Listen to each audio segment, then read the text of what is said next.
المطروج والفرح في الليلة الشتوية، والحضور اللي يشرفها وبه تتباهى، استوى معها القصيد وزنت القافية، والجزايل في رضاها علي مرقاها. الفرايد الاسم موضي ما تجي عفوية، لجلها ترقص ما في قفها ومعناها. بنت عايض تفتخر في اسمه وفي طريه، الكريمة اللي على طيب الفعل رباها، وامها الشيهنة اللي ما لها حلية، بنت شيخ بالعطا يمنه يا مرهاها. ريف ضيفانه وربعه بالكرم من زيه، المطايب وشحم والولمه مبداها. أقبلت هي شيخه وهي مركة حصرية، فرقه بالزن ملبسها وفي حلياها. من علوة نظرة ترفت ما هي شيه، ثم بصابعها تطق ولهن بوياها. عنقها عنق ظبي وعيونها الوكرية، وخدها نور البروق اللي سرى مسراها. رقمها بالزن الأول تاخذه جبرية، من تحداها تواجه مضي وتلقاها. هذه المطروخة عتيبية الروقية، الكرم والطيب يندى من فعل يمناها. ألف مبروك ويجعل أيامها هنية، في زواج عيالها تاج الفخر يزهاها. عند سلمان الجزايل عادة مبنية، وعند سلطان شهامة ثابت مبناها.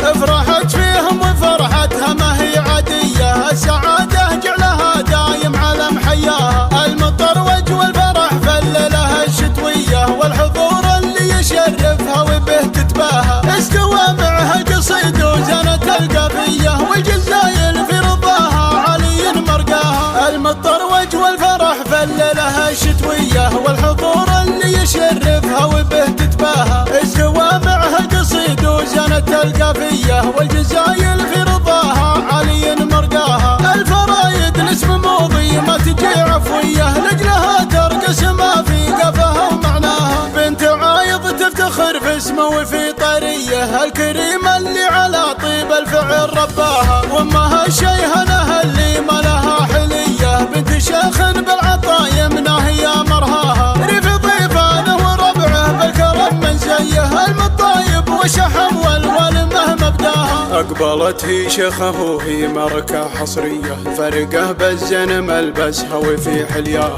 من علوة نظرة ترفت ما هي شيه، ثم بصابعها تطق ولهن بوياها. عنقها عنق ظبي وعيونها الوكرية، وخدها نور البروق اللي سرى مسراها. رقمها بالزن الأول تاخذه جبرية، من تحداها تواجه مضي وتلقاها. هذه المطروخة عتيبية الروقية، الكرم والطيب يندى من فعل يمناها. ألف مبروك ويجعل أيامها هنية، في زواج عيالها تاج الفخر يزهاها. عند سلمان الجزايل عادة مبنية، وعند سلطان شهامة ثابت مبناها. افرحت فيهم وفرحتها